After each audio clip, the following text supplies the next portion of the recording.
महाराष्ट्र चुनाव भारतीय जनता पार्टी के लिए नाक का सवाल बन चुका है। जिस तरीके से 2019 में जोड़ तोड़ करके अमित शाह ने गैर कानूनी तरीके से सरकार बनाई, ऐसे हालातों में अगर ये विधानसभा चुनाव महायुति हार गई तो आने वाला कोई भी चुनाव भारतीय जनता पार्टी नहीं जीत पाएगी। इसीलिए मोदी शाह ने महाराष्ट्र में अपनी पूरी ताकत झोंक रखी है।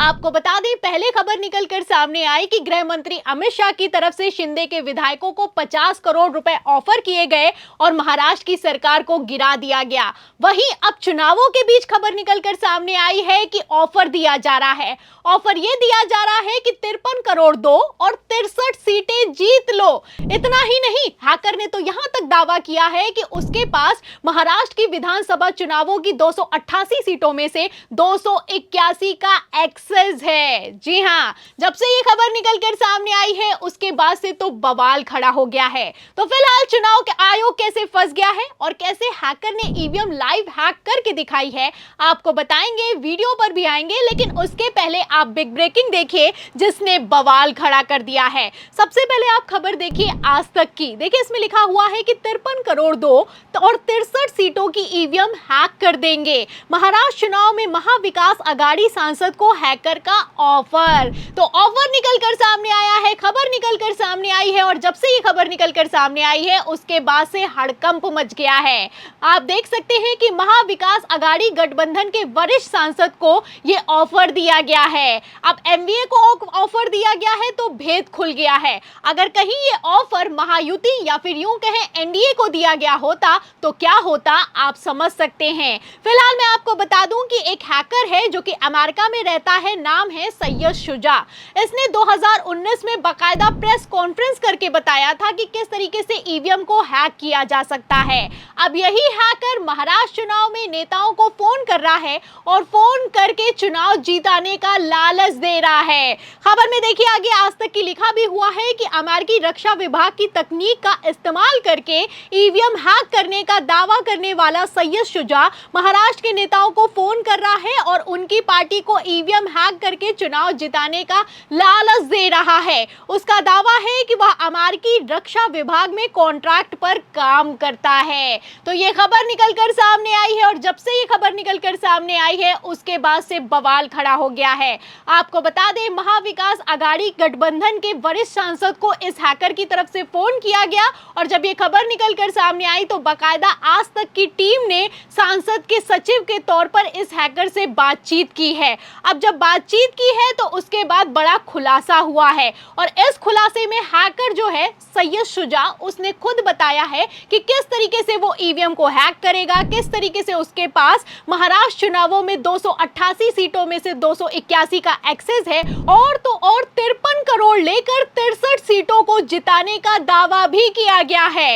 इतना ही नहीं, बाकायदा सैयद शुजा ने ये बताया भी है कि किस तरीके से वो ईवीएम को हैक करेगा और किस तरीके से वो महाराष्ट्र चुनावों के नतीजों को पलट सकता है। तो क्या कहना है सैयद शुजा का, बाकायदा आज तक ने इस रिपोर्ट को छापा भी है और इस रिपोर्ट में जो छापा गया है वो आपको हिला कर रख देगा, इसलिए ध्यान से सुनिएगा।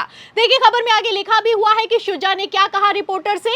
लिखा है कि कंट्रोल यूनिट, बैलेट यूनिट और वीवीपैट कौन सी पोलिंग बूथ पर जाएगा वो पीडीएफ में आता है और उसका सीक्वेंस भी होता है। ईवीएम में सबसे बड़ा चैलेंज है कैंडिडेट और पार्टी का सीक्वेंस कोड। जैसे कांग्रेस का आईएनएनपी, बीजेपी का आईएनबीपी है, क्षेत्रीय पार्टी का अलग होता है। हर उम्मीदवार का उसके साथ सीक्वेंस कोड जुड़ा होता है। तो एक सीक्वेंस कोड होता है और इस सीक्वेंस कोड को अगर हैक कर लिया जाए, अगर तोड़ लिया जाए तो ईवीएम को हैक किया जा सकता है, चुनावी नतीजों को पलटा जा सकता है। और इसी को लेकर दावा भी किया गया है कि उसके पास 288 में से 281 सीटों का एक्सेस है। अगर उसे ये कोड मिल जाएगा तो वो चुनाव को पलट सकता है। आगे जो लिखा हुआ है वो तो और भी ज्यादा हैरान करने वाला है। तो क्या कहना है सैयद शुजा का, देखिए इसमें लिखा भी है कि हर उम्मीदवार का उसके साथ सीक्वेंस जुड़ता है। मान लीजिए 300 पोलिंग बूथ हैं तो इनमें से कांग्रेस का उम्मीदवार 50 सीट पर ईवीएम में नंबर 1 पर रहेगा, वहीं अन्य 50 पर कांग्रेस का उम्मीदवार 2 नंबर पर हो सकता है।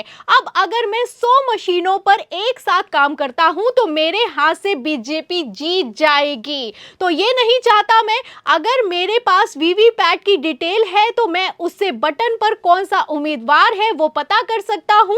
इसकी जानकारी आप रिटर्निंग ऑफिस से पूछ सकते हैं, वो आपको दे देंगे। तो जाना माना हैकर है सैयद शुजा है, अमेरिका में रहता है। अमेरिका में पहले इसने प्रेस कॉन्फ्रेंस करके ईवीएम को हैक करके भी दिखाया है और अब दावा करना है कि अगर रिटर्निंग ऑफिसर ये बता दे कि कौन सी वीवीपैट कौन से पोलिंग बूथ पर मौजूद है तो वो ईवीएम को हैक कर सकता है। और इस इंफॉर्मेशन को रिटर्निंग ऑफिसर अगर आपको दे देगा तो पूरा का पूरा खेल पलट सकता है। तो अगर चुनाव अधिकारी वीवीपैट का नंबर बता दे तो आप देख सकते हैं कि ईवीएम को कितनी आसानी से हैक किया जा सकता है। और वीवीपैट का नंबर चुनाव अधिकारियों से निकलवाना कोई बड़ी बात नहीं है, क्योंकि महाराष्ट्र में जैसा खेला चल रहा है ये किसी से छुपा हुआ नहीं है। आपको बता दें अभी ठीक 4 दिन पहले खबर निकलकर सामने आई कि चुनाव अधिकारियों को रिश्वत लेते हुए रंगे हाथों पकड़ा गया है। खबर भी मौजूद है, खबर आप देखिए हिंदुस्तान की, इसमें लिखा भी हुआ है कि 75,000 रुपए की रिश्वत लेकर फंसे चुनाव आयोग के अधिकारी, दर्ज हो गया है केस। इसमें आप देख सकते हैं आगे लिखा भी हुआ है कि महाराष्ट्र में चुनाव आयोग के 5 अधिकारियों के खिलाफ रिश्वत के मामले में एफआईआर दर्ज की गई है। तो 1-2 नहीं 5 अधिकारियों के खिलाफ एफआईआर दर्ज की गई है। अब ऐसे में आप समझ सकते हैं कि चुनाव चल रहा है या फिर कि मजाक चल रहा है। एक तरफ चुनाव आयोग है कि फंसता हुआ नजर आ रहा है, वहीं दूसरी तरफ आप देख सकते हैं कि महाराष्ट्र चुनावों को लेकर हैकर ने बड़ा दावा किया है। फिलहाल ये जो हैकर है सैयद शुजा, इसके दावों में, इसके ऑफर में कितना दम है इसको लेकर हम कोई आधिकारिक पुष्टि तो नहीं कर सकते हैं, लेकिन हाँ ये अमेरिका के रक्षा मंत्रालय में काम करने का दावा करता है और तो और पहले भी ईवीएम को हैक करके दिखा चुका है। तो इसके दावों को, इसकी बातों को हल्के में नहीं लिया जा सकता है। अमेरिका की अगर बात की जाए तो अमेरिका में तो पहले ही ईवीएम को हैक करके दिखाया गया है, इसीलिए अमेरिका जैसा सुपर पावर देश भी ईवीएम का इस्तेमाल नहीं करता है बल्कि चुनावों में बैलेट पेपर से वोटिंग करवाता है। और तो और दूसरे सुपर पावर देश किसी भी तरह का कोई चुनाव नहीं करवाते हैं। जापान जो कि ईवीएम का सबसे बड़ा निर्यातक है, वहां पर भी ईवीएम से चुनाव नहीं होता है, लेकिन भारत में ईवीएम से चुनाव होता है। हमारे मुख्य चुनाव अधिकारी राजीव कुमार का कहना है कि ईवीएम 100% फुल प्रूफ है। आखिर किस दम पर यह दावा किया जाता है और आखिर कैसे ईवीएम 100% फुल प्रूफ है, इसको कभी भी प्रूफ नहीं किया गया, लेकिन दावे हैं और इन दावों को कैसे अमेरिका ने ही फेल कर दिया है आप समझ सकते हैं। जाने माने टेक्नोलॉजिस्ट हैं एलन मस्क, उन्होंने यहां तक कह दिया है कि ईवीएम को बैन कर देना चाहिए, ईवीएम को एआई के जरिए हैक किया जा सकता है, लेकिन फिर भी भारत में ईवीएम का इस्तेमाल धड़ल्ले से होता है। तो महाराष्ट्र को लेकर आप देख सकते हैं कि कैसे पेच फंस गया है। महाराष्ट्र चुनावों के बीच ईवीएम हैकर ने बड़ा खुलासा किया है, बड़ा दावा किया है। अब ऐसे हालातों में जैसे प्रधानमंत्री नरेंद्र मोदी से लेकर गृह मंत्री अमित शाह की रैलियों में कुर्सियां खाली पड़ी हुई हैं, ऐसे हालातों में आपको क्या लगता है, क्या महाराष्ट्र में बड़ा खेला होने वाला है? इस सवाल के जवाब में इस पूरी खबर पर आपकी क्या राय है? क्या ईवीएम का खेल अब हद पार हो चुका है? जो भी आप सोचते हैं हमें कमेंट बॉक्स में जरूर लिखें। वीडियो को ज्यादा से ज्यादा शेयर करें, हमारे चैनल को लाइक करें, सब्सक्राइब करें, ज्वाइन करें। फिर मिलती हूँ अगली खबर के साथ, तब तक के लिए धन्यवाद।